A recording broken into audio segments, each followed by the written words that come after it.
Hello. Hello, my friend. How are you? I'm good, thanks. Yeah, you? Yeah, good, thank you. Just gonna pop this microphone on you. So I'm just gonna ask you an introduction question before we get into it. Yeah. So, what is MK Mind Rewind?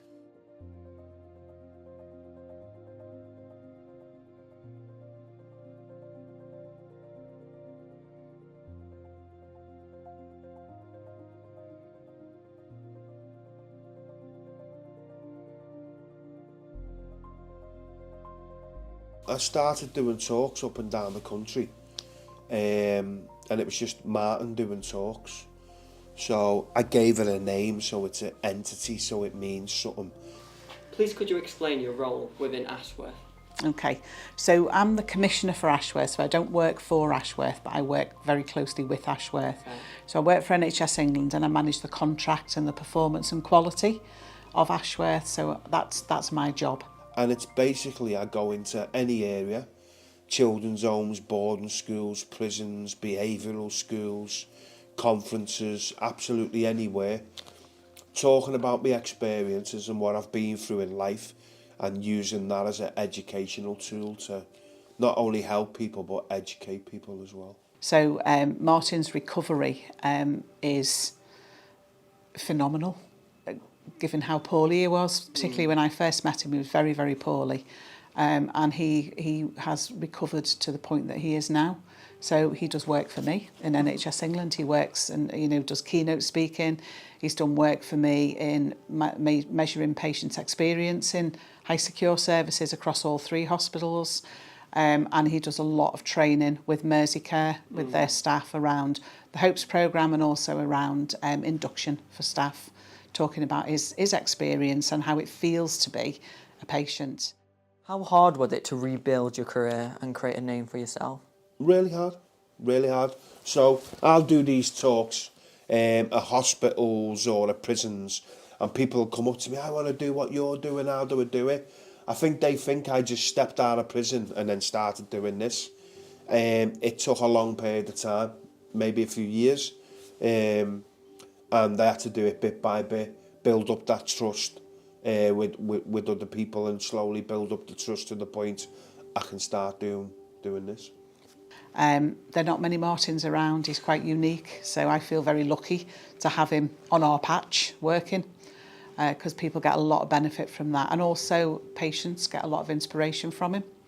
So I've said this before, but I always want a cardboard cutout of Martin to put in every room and say, you can be like this, you can do what he's done. I promised myself I wouldn't let them down. They've given me that trust and that responsibility, and I think I earned it. I earned that. Can I add to that question? Yeah. It's not on the sheet, I don't think. But what was you hired to do in the hospital? So basically, I was hired at the activity centre first. Then I was hired in the occupational therapy department. And then my role had sort of cross over. So I'd bob on the wards to see people, go and see people if they're in seclusion, take people out for the day. So it sort of crossed over. I worked for the forensic mental health team for about, a year or 2. So I've had different roles within there. A few years ago, he worked with me, and I had an idea that I wanted to get a patient experience of those most restricted patients. So those patients who were really, really poorly, who were in segregated settings, so away from the main ward area. And Martin developed all of the questionnaire. It was a patient experience. It's how it felt. What does it feel like? And he did that. He went and interviewed every single patient across all 3 high secure hospitals, females and learning disability included. And every single patient spoke to him. Every single patient without fail. And the biggest theme that we picked up from that was loneliness. So people were lonely. Now that seems obvious, but actually it's not that obvious, because people are so ill that sometimes you can miss that. You can miss that feeling of loneliness. What piece of advice would you give to someone who's trying to start again? Trying to start their lives again. Yeah. Be committed to it. You get people, so I've seen it myself, who'll get out of prison and they'll go, I'm turning my life around, I'm getting a job, I'm starting again. But they'll smoke weed and they're like, well, smoking a bit of weed's no harm in that, there's nothing to it. Or you get people out who'll sit in the house all day playing the computer. These things aren't good for mental health.